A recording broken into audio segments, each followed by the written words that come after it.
Watch the left edge. Is it moving from left to right? There it is. Massive wedge. Massive wedge.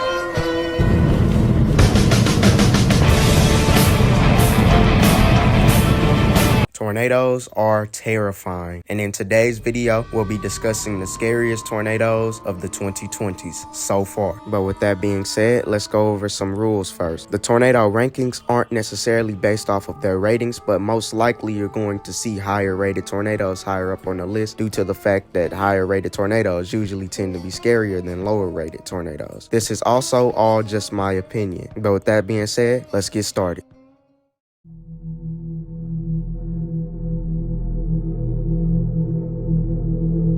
On June 21st, 2023, the SPC would issue an enhanced risk for parts of Texas, Oklahoma, and even far north into Colorado and Wyoming. This would include 30% hatched for hail, 30% hatched for wind, and a 5% for tornadoes. The day started off as your usual large hail, strong wind day, as we had large, slow-moving powerhouse supercells making their way through the area. But as time went on, a storm began to merge and gear up to produce a powerful tornado that the people of Matador, Texas would never forget. And at 7:51, a massive EF3 tornado would touch down. It would be on the ground for 9.4 miles, and in its path, it would sadly go through the town of Matador, Texas, injuring 15 and killing 4. At its maximum width, it would get up to 600 yards wide. But luckily, at 8:09 p.m., it would finally lift. But this tornado earned a spot on our list as it looks intimidating. It's definitely suiting for a massive powerhouse supercell. This looks like a massive powerhouse tornado. This tornado looks absolutely terrifying, and for this reason, it earns number 7 on our list.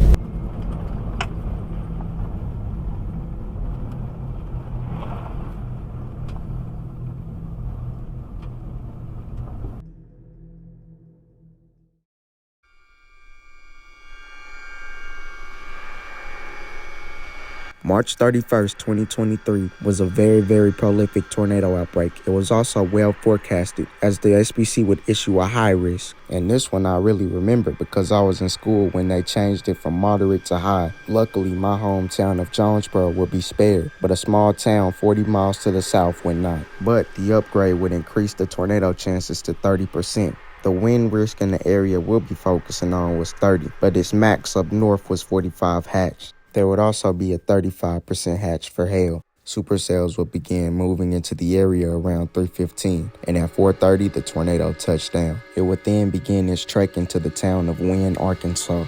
The tornado would then begin its 73-mile-long path. It would also grow up to 1,600 yards wide and have peak winds of 150 miles per hour, giving it the rating of EF3. The tornado would sadly take 4 lives as it went through the town of Wynne. This tornado looks terrifying, and due to the rain-wrapped nature of the storm, you can barely see it, making this one an invisible monster, a blob of death and destruction. And for this reason, it earns number 6 on our list. Big tornado crossing the road right in front of us.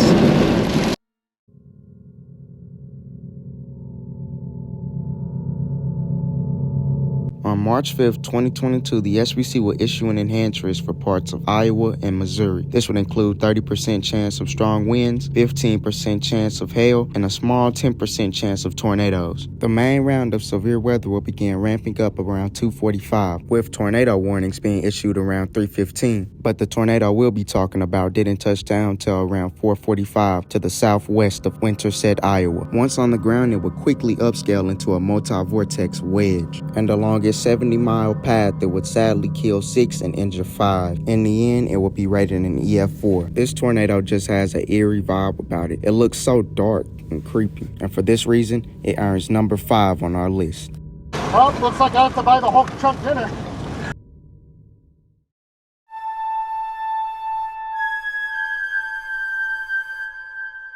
On April 12, 2020, the SPC would issue a moderate risk for parts of Louisiana, Arkansas, Alabama, and Mississippi. A classic deep south tornado outbreak set up, as there would be a 15% hatched for tornadoes, a 45% for wind, and a 30% hatched for hail. A cluster of storms in Louisiana will begin development around 2:15 p.m. They will soon organize into thunderstorms within the next hour, and tornado warnings will be issued for them around 3:30. but at 3:39, the tornado would touch down. It would then quickly pick up strength as it nearly scraped the southeast edge of Bassfield. And despite its 67-mile-long path being mostly through rural areas, it would cause some serious damage along the way, causing some to call its EF4 rating into question. But along with this, it would sadly take the lives of 8 and cause 99 injuries. It would also get up to 2.25 miles wide, making it look absolutely menacing, as you can barely see the edges of it. This was definitely a missing addition in the first scariest tornadoes of all time, but it's making its appearance as number 4 on our list.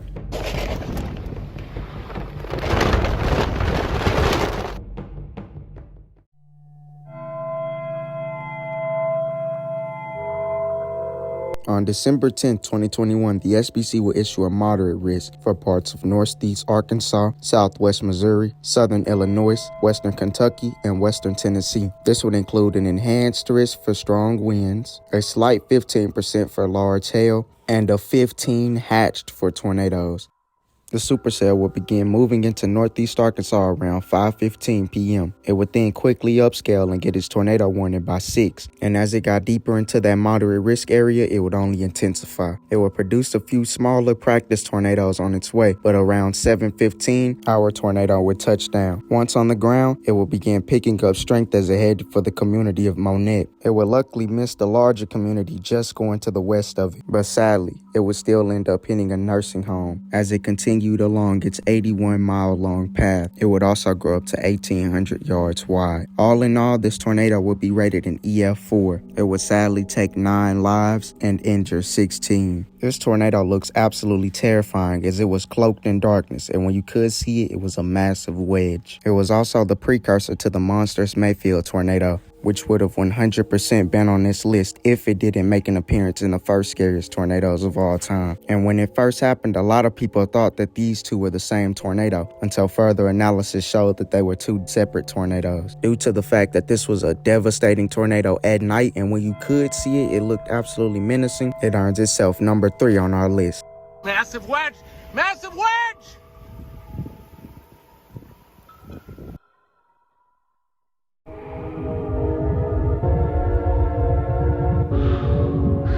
We returned to March 31st, 2023, which just goes to show how insane this day was. It was actually the 3rd most tornadoes within a 24-hour period, right behind April 27, 2011, and the April 1974 outbreak. But as we previously mentioned, there was a 30% hatch for tornadoes, 45% hatched for strong winds, and a 30% hatch for large hail.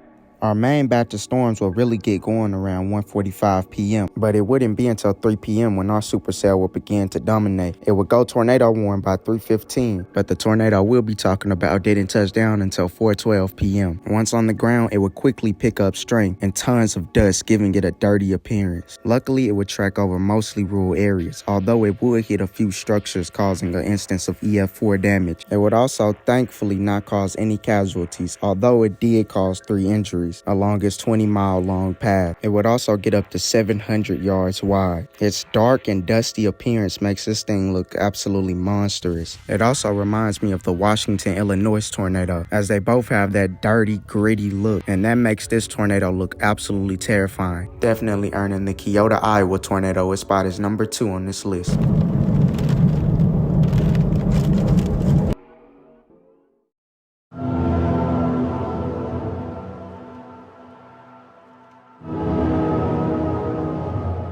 On March 24th, 2023, the SBC will issue a moderate risk for parts of Arkansas, Louisiana, and Mississippi. This would include a 30% hatch for wind, 15% hatched for hail, and a 15% hatch for tornadoes. A cluster of severe storms in Arkansas will begin moving east into Mississippi at around 6:15 p.m. At 6:30, the first tornado warnings from it would go out, and they would only congeal and become more organized as they moved into a much more favorable environment. And at 7:45, they had become 2 dominant supercells, and our tornado would begin cooking. And once on the ground, it began picking up strength as it beelined straight for the community of Rolling Forks. It barreled straight through the town with 195-mile-per-hour winds, 6 miles per hour shy of being EF5 force winds, sadly taking the lives of 25 people. This tornado is absolutely terrifying. It's monstrous. I mean, look at it.